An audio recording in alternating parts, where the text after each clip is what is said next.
एक तो जो कुछ नया दरबार का कार्यक्रम किया गया था, बनाया गया था, उसके अनुसार दरबार के जितने भी कार्यक्रम में शामिल होने के बाद प्रार्थना, संकल्प और मिलने वाले जो भी टोकन थे वो सब पूरी तरह निःशुल्क कर दिया गया था।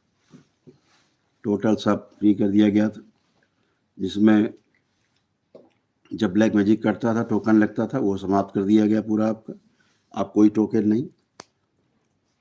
स्मृति चिकित्सा जितनी बार कराते थे उतनी बार टोकन लेना पड़ता था, पैसा खर्च होता था आपका टोकन का, वो समाप्त। कोई टोकन नहीं है आपका।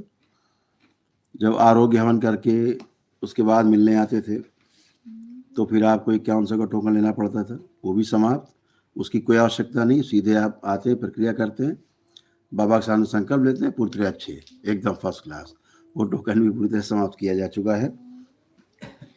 जो लोग पहली बार आते थे वो 2500 रुपये का टोकन लेते थे, वो सब फ्री कर दिया गया है। सभी को सामूहिक संकल्प करा के सबको स्वस्थ किया जाता है और लोग अपनी अपनी कार्रवाई आगे कर सकते हैं। तो वो भी टोकन पूरी तरह समाप्त है, पहली बार जो मिलने आते हैं। ठीक है, सभी लोग के सभी टोकन समाप्त हैं। रहने के लिए बाहर माँ कामाख्या का जो हॉल है, दरबार है, वहाँ रहने के लिए सब गद्दा, कंबल, रजाई सब वहाँ उपलब्ध है ही। आप लोग वहाँ आराम करते हो, सब निःशुल्क है, एक भी पाई आपको खर्चा नहीं करना पड़ता है। जब अगर आप सुविधा लेते हो रूम में रहना, तो आप जैसे गांव में हमारे आप रहते हो तो वो तो फिर सुविधा आप लेंगे तो फिर आपको उसको चुकाना होता है। कुछ दरबार में अंदर बने हुए हैं कक्ष रूम, तो उनमें अगर आप सुविधा लेना चाहते हैं लग्जरी, तो फिर आपको उसका शुल्क पे करना पड़ता है। बाकी सब निःशुल्क है, रह सकते हैं आप।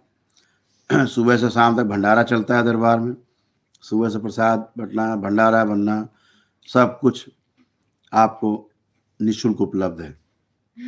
दाल, रोटी, सब्जी, चावल सब उपलब्ध है, एकदम निःशुल्क है, आपका आपको समर्पित है। और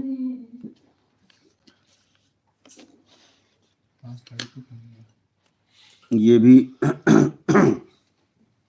आपको हमेशा ध्यान में रखना है, आप अपनी वैदिक प्रक्रिया का पालन करते हो दरबार में और आप स्वस्थ होते हो।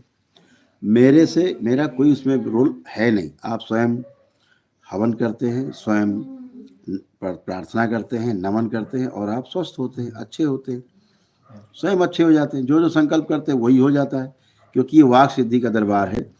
और इस दरबार की जो सबसे बड़ी शक्ति है वो प्रार्थना और संकल्प ही है, कि आप यहाँ आकर के वैदिक प्रक्रिया का पालन करते हो, और जैसे ही वैदिक प्रक्रिया का पालन करके और आप संकल्प और प्रार्थना में जाते हो, तो आपकी जो ऊर्जा रहती है वो आपको सपोर्ट करती है और आप पूरी तरह स्वस्थ हो जाते हो, निरोगी बनाती है आपको। वो सभी स्मृतियाँ नष्ट होती जिनके कारण आपको रोग उत्पन्न हुए, असाध्य रोगों की भी स्मृतियाँ कट जाती हैं उसमें तमाम। तो औषधियाँ जो फायदा नहीं कर रही होती वही औषधियाँ फायदा करने लगती हैं। बाकी सभी साध्य रोग नष्ट हो जाते हैं, मानसिक रोग सब नष्ट हो जाते हैं, 60-70 प्रकार के मानसिक रोग आपको चले जाते हैं।